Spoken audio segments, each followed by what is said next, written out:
لیکن سب سے پہلے یہ جاننا ضروری ہے کہ استغفار کی ضرورت کیوں پیش آتی ہے، استغفار کرنا کیوں ضروری ہے۔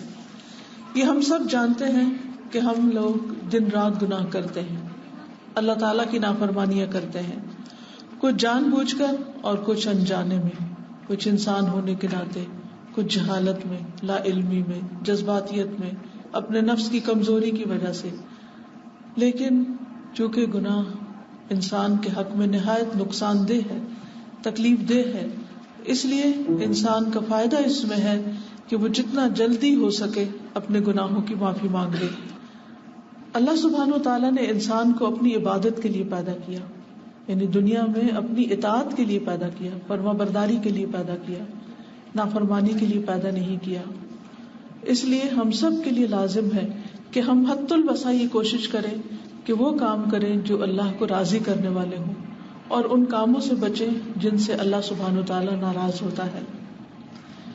ہم دیکھتے ہیں کہ تاریخ میں جن لوگوں نے، افراد نے یا جن قوموں نے اللہ کی نافرمانی کی، گناہ کے کام کیے، ان پر کیسی کیسی مصیبتیں آئیں، کیسے کیسے عذاب آئے۔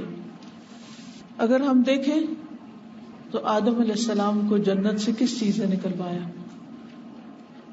ان کی غلطی تھی، انہوں نے وہ پھل کھا لیا شیطان کے کہنے میں آ کر، جس سے اللہ سبحانہ وتعالیٰ نے ان کو روکا تھا، جس کے نتیجے میں وہ ان راحتوں، نعمتوں، آسائشوں سے محروم ہو گئے۔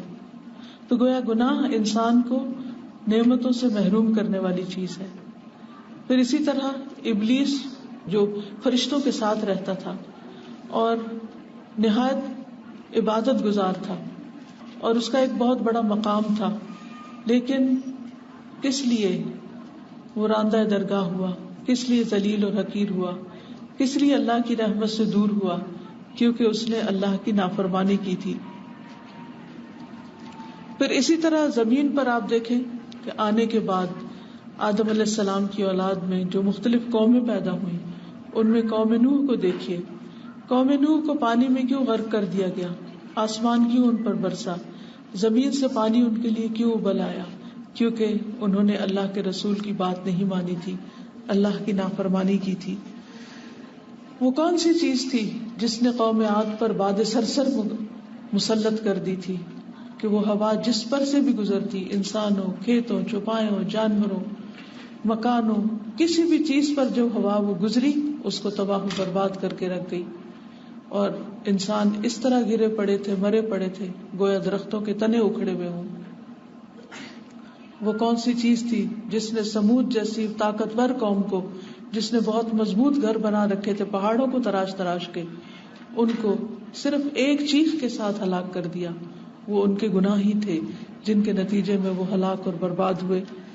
اسی طرح وہ کون سی چیز تھی کہ جس نے قوم لوط کو اس بربادی سے دوچار کیا کہ ان کی ساری بستی کو نیچے سے اٹھا کر اوپر لے جایا گیا، اتنا اونچا کہ اوپر کے فرشتوں نے قوم لوط کے کتوں کے بھونکنے کی آوازیں تک سنی، اور پھر اس بستی کو اوپر سے نیچے دے مارا گیا، جس میں قرآن مجید میں آتا ہے وَالْمُؤْتَفِكَةَ أَهْوَىٰ، الٹا دی جانے والی بستی کو اس نے دے مارا، یعنی پٹخا دیا۔